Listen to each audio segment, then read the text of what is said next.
आज से हम लोग एडवांस मैथ स्टार्ट कर रहे हैं, जिसमें एडवांस मैथ का ये फर्स्ट जो चैप्टर है आपको ज्योमेट्री है। ज्योमेट्री हम स्टार्ट कर रहे हैं, जिसमें से आप आज जो है रेखाएं और उनके जो कोण हैं, रेखाएं और कोण हैं उस पर डिस्कशन करेंगे। ये फर्स्ट चैप्टर है, तो इसका जो बेसिक्स जो चीज़ है आज वो बता रहे हैं। फिर अगले वीडियो में इस पे जो क्वेश्चंस जो आता है उस पे जाएंगे। तो ये जो चैप्टर है आपको एडवांस मैथ जो है रेलवे एसएससी अभी जो ईएसआईसी का वैकेंसी आने वाला है उसमें सबसे बड़ा चीज़ है कि जो बिहार एसएससी थर्ड सीजीएल आएगा उसमें भी एडवांस मैथ का काफ़ी मात्रा रहता है और इस चैप्टर से ज़रूर एक ना एक क्वेश्चन रहता है। आपको भी पिछला सेट उठा करके देखिएगा, तो इसलिए आप लोगों को जो है ये चैप्टर पढ़ना बहुत ही ज़रूरी है हर एग्ज़ाम के लिए। तो फिलहाल जो है हम लोग स्टार्ट करते हैं लाइंस और एंगल्स, जिसमें ये पहला चैप्टर है एडवांस मैथ का। तो देखिए दोस्तों, ध्यान से देखिएगा आप लोग। देखिए इसमें कुछ जो है महत्वपूर्ण छोटा छोटा जो टॉपिक है, जो छोटा छोटा जो शब्द है उसके बारे में कुछ समझ लेते हैं, फिर आगे चलेंगे हम लोग। जैसे है इसमें रेखा और कोण। तो रेखा आप लोग समझते होंगे कि बहुत सारे पॉइंट्स को मिला करके जो बिंदु होते हैं उनको बहुत सारे पॉइंट्स को मिला करके एक रेखा का निर्माण होता है। क्या होता है? एक रेखा का निर्माण होता है। और इसी रेखा को हम लोग क्या बोल सकते हैं? रेखाखंड भी बोल सकते हैं, जिसको इंग्लिश में लाइन सेगमेंट बोलेंगे। इसी को जो है हम लोग रेखाखंड को ही लाइन सेगमेंट बोलते हैं या लाइन सेगमेंट बोलते हैं या रेखाखंड बोलते हैं। ठीक है दोस्तों, आगे जो अगला जो बिंदु है वो संरेख बिंदु है। अगला जो पॉइंट है वो है संरेख बिंदु है। तो देखिए संरेख बिंदु, इसको कोलिनियर पॉइंट्स भी बोलते हैं। संरेख बिंदु मतलब हो कोई भी, चाहे जितना भी अगर पॉइंट हो, अगर वो एक लाइन में हो, जैसे एक लाइन पे ही अगर सब पॉइंट हो, ठीक है, 3 या 3 से अधिक, 2 या 2 से अधिक को जितना सारा पॉइंट्स हो, अगर वो एक ही लाइन पे हो उसको क्या बोलेंगे? संरेख बिंदु बोलेंगे। जैसे मान लेते हैं कि यहाँ पे 4, 5, 6 लाइन है, जो भी लाइन है वो सब एक ही पॉइंट पे है, इसको क्या बोलेंगे? संरेख बिंदु बोलेंगे, यानी कि कोलिनियर पॉइंट्स। आगे है असंरेख बिंदु। असंरेख बिंदु कहने का मतलब है कि इधर उधर हो, ये एक लाइन पे जो तो है नहीं। मान लेते हैं कि बहुत सारा पॉइंट है और इधर उधर सब पॉइंट है, इधर उधर है, यानी कि एक पॉइंट पे नहीं है, एक लाइन पे नहीं है वो पॉइंट, उसको क्या बोलेंगे? Non collinear points. क्या बोलेंगे? Non collinear points. आगे है देखिए, इसमें छोटा छोटा जो पॉइंट है वो आपको अभी हम समझा रहे हैं। जैसे मान लेते हैं कोण। इसमें कोण, तो देखिए कोण जो है यहाँ पे जैसे एक होता है जो कोण त्रिभुज का जो प्रकार होता है, कोण के हिसाब आप लोग पढ़ते होंगे, कोण के हिसाब से 3 प्रकार का होता है, न्यून कोण, सम कोण, अधिक कोण। तो वो चीज़ मतलब वो त्रिभुज में भी पढ़ना है, वो त्रिभुज में पढ़ना है। और यहाँ पे ये सिर्फ आपको ये बताया जाता है कोण के बारे में ऐसे कि जैसे मान लेते हैं कि यहाँ पे 2 लाइन खींचा हुआ है, 2 जो है लाइन खींचा हुआ है और 2 लाइन जो खींचा हुआ है एक दूसरे के ऊपर है, एक दूसरे को काट रहा है। जैसे मान लेते हैं 2 लाइन है एक दूसरे को काट रहा है, तो इसके बीच में जो 2 लाइन जो काट रहा है, इसके बीच में जो एंगल ये जो बनता है इसको बोलते हैं कोण। ये जो बना इसको बोलते हैं क्या? कोण बोलते हैं। इसी को एंगल भी बोलते हैं। ठीक है, तो यहाँ पे देखिए एंगल जो होते हैं अलग अलग प्रकार है। जैसे मान लेते हैं कि न्यून कोण, उसको एक्यूट एंगल भी बोलते हैं। तो न्यून कोण यानी कि जो 0 से लेकर के 90 के बीच हो, मतलब यानी कि 90 से छोटा होना चाहिए। 90 से क्या होना चाहिए? छोटा, उसको एक्यूट एंगल बोलेंगे। मान लेते हैं यहाँ पे ये हो गया, ये आपको 90 से छोटा है, इसलिए क्या हो गया? ये न्यून कोण हो गया। क्या हो गया? न्यून कोण हो गया। और जो इसमें क्या हो, एकदम जो है 90 के बराबर हो जाए, राइट एंगल के बराबर हो जाए, 90 के बराबर हो जाए, उसको बोलेंगे राइट एंगल यानी कि समकोण। राइट एंगल यानी कि समकोण, समकोण। अगला इसमें आता है अधिक कोण। तो अगला जो अधिक कोण जो आता है वो क्या है कि आपको 90 से क्या होना चाहिए, बड़ा होना चाहिए। 90 से बड़ा यानी कि मान लेते हैं कि ये कोण आपका 90 से 105 डिग्री का है ये, तो ये आपका जो 105 डिग्री का आया ये 90 से बड़ा हो जाएगा। 90 से बड़ा हो जाएगा यानी कि क्या हो जाएगा, ये अधिक कोण हो जाएगा। क्या हो जाएगा, ये अधिक कोण हो जाएगा, ऑब्ट्यूज एंगल हो जाएगा। जो 90 के बराबर होगा वो राइट एंगल होगा, और जो 90 से छोटा होगा वो एक्यूट एंगल हो जाएगा। ये छोटा छोटा पॉइंट है, लेकिन आपको जो है क्वेश्चन बनाने में ये बहुत काम करेगा, तो इसलिए इस पे जो है फोकस करना है। आगे देखिए, होता है पूरक कोण, और इसके बारे में हम लोग पढ़ते हैं।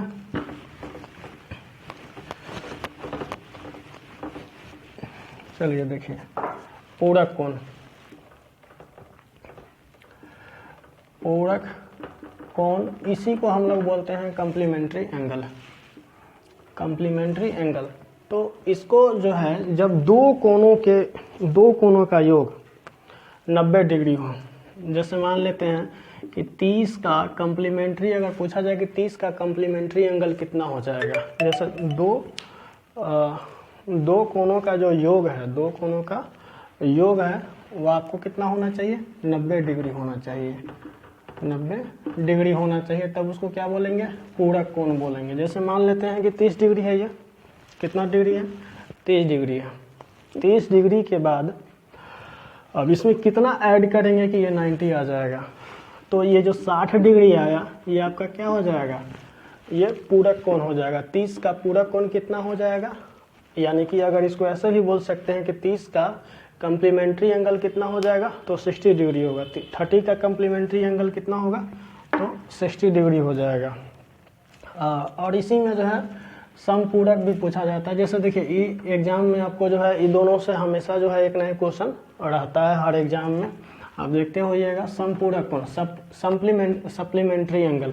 तो सप्लीमेंट्री एंगल में क्या है कि अगर आपका दो कोणों का योग कितना हो, 180 डिग्री हो जाए, दो कोणों का योग कितना हो जाए, 180 डिग्री हो जाए, उसको क्या बोलते हैं, सप्लीमेंट्री एंगल बोलते हैं। जैसे मान लेते हैं कि एक कोण आपका जो है 80 डिग्री का है, तो इसका सप्लीमेंट्री एंगल कितना हो जाएगा, इसको 180 करना है तो एक हो जाएगा आपका कितना, 100 डिग्री, यानी कि 80 का समपूरक कोण कितना हो जाएगा, 100 डिग्री हो जाएगा। ये हो जाएगा, सब कोण में ही आता है।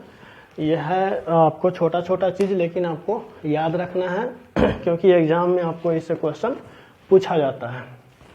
चलिए दोस्तों, यहाँ तक। अब आगे आते हैं, आगे है कि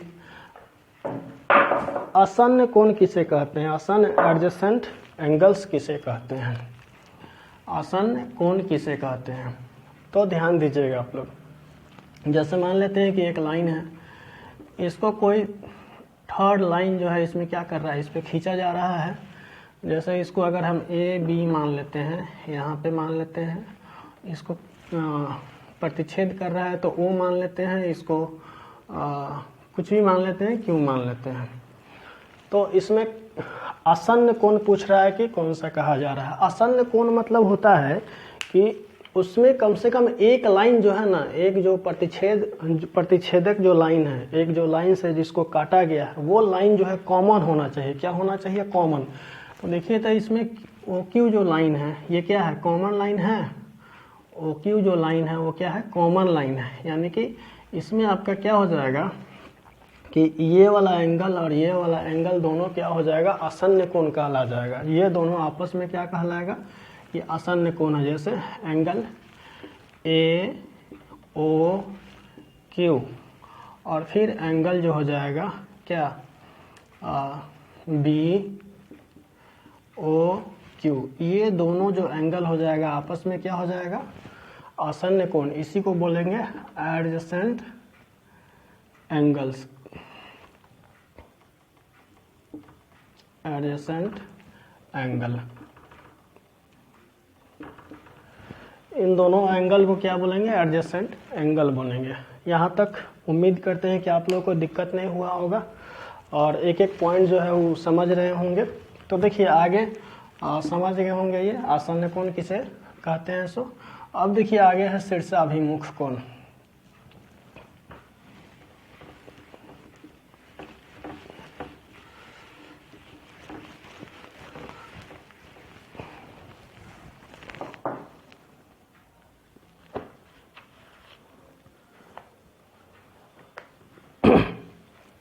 देखिए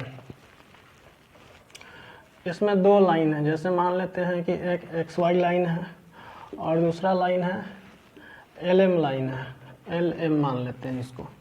दो लाइन है, इन दोनों लाइन एक दूसरे को क्या करता है, काटता है। एक दूसरे को क्या करता है, काटता है। तो जो कटता है वहाँ पे इसको मान लेते हैं कि O है। तो इसमें हमको बताना है कि vertically opposite angle, vertically opposite angle क्या होता है। तो ये क्या हो जाएगा, देखिए तो इसमें एंगल आपका हो जाएगा एंगल LOX और फिर ये दोनों आपस में जो हो जाएगा एंगल YO और ये M, ये दोनों एंगल जो आपस में हो जाएगा वो क्या हो जाएगा, वर्टिकली अपोजिट एंगल हो जाएगा। ये दोनों एंगल जो है आपस में क्या हो जाएगा, वर्टिकली अपोजिट एंगल हो जाएगा। और फिर ये एंगल और ये एंगल जो है ये दोनों आपस में क्या हो जाएगा, वर्टिकल अपोजिट यानी कि शीर्षाभिमुख कोण हो जाएगा। ये दोनों आपस में शीर्षाभिमुख कोण हो जाएगा। फिर ये दोनों, और एक चीज़ आगे आप लोग को पढ़ना होगा कि शीर्षाभिमुख कोण जो होता है क्या होता है, बराबर होता है। यानी कि ये कोण बराबर क्या हो जाएगा, एंगल YOM। ये दोनों कोण क्या हो जाता है, बराबर हो जाता है। तो आपको शीर्षाभिमुख कोण कौन सा होता है ये समझ गए होंगे। तो आगे चलते हैं हम। आगे है तिर्यक रेखा। तिर्यक रेखा उसको ट्रांसवर्सल लाइन बोलते हैं। क्या बोलते हैं, ट्रांसवर्सल लाइन बोलते हैं। जैसे देखिए तिर्यक रेखा यानी कि दो लाइन दिया गया है, एक MN मान लेते हैं और एक XY मान लेते हैं, XY मान लेते हैं।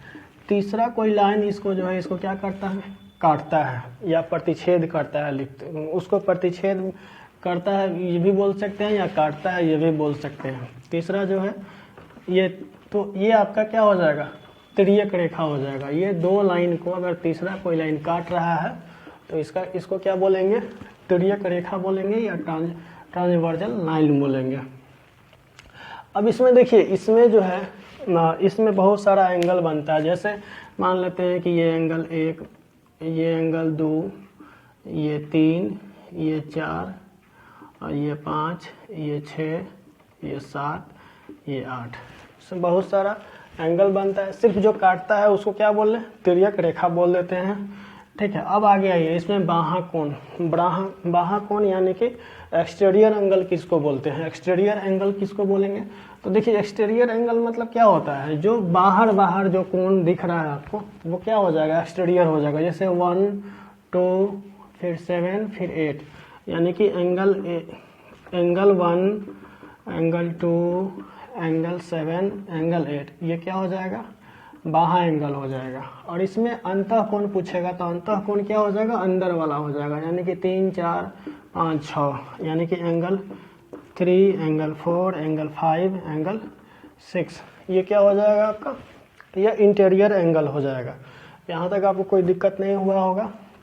इसमें समझ लीजिए कि जो बाहर आपको एंगल दिख रहा है वो आपका एक्सटीरियर एंगल हो जाएगा, जो अंदर जो दिख रहा है वो इंटीरियर एंगल हो जाएगा। जैसे 1, 2, 7, 8, ये क्या हो जाएगा, एक्सटीरियर हो जाएगा, और इंटीरियर क्या हो जाएगा, 3, 4, 5, 6 इंटीरियर हो जाएगा।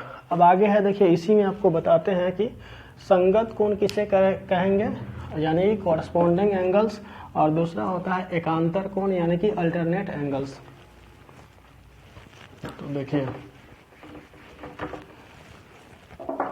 संगत कोण यानी कि कॉरेस्पॉन्डिंग एंगल्स ये किसको बोलेंगे। तो सबसे पहले आप लोग देख लीजिए कि इसको पहले फिगर को जो है मिटा देते हैं, फिर से जो है एक फ्रेश जो है फिगर ड्रॉ करते हैं। दो लाइन है, दो लाइन को कोई तीसरा लाइन जो है इसको काट रहा है, ठीक है। ये 1 है, ये 2 है, ये 3 है, ये 4 है, ये 5 है, ये 6 है, ये 7 है, ये 8 है। अब इसमें ये पूछा जा रहा है कि संगत कोण इसमें किसे कहेंगे।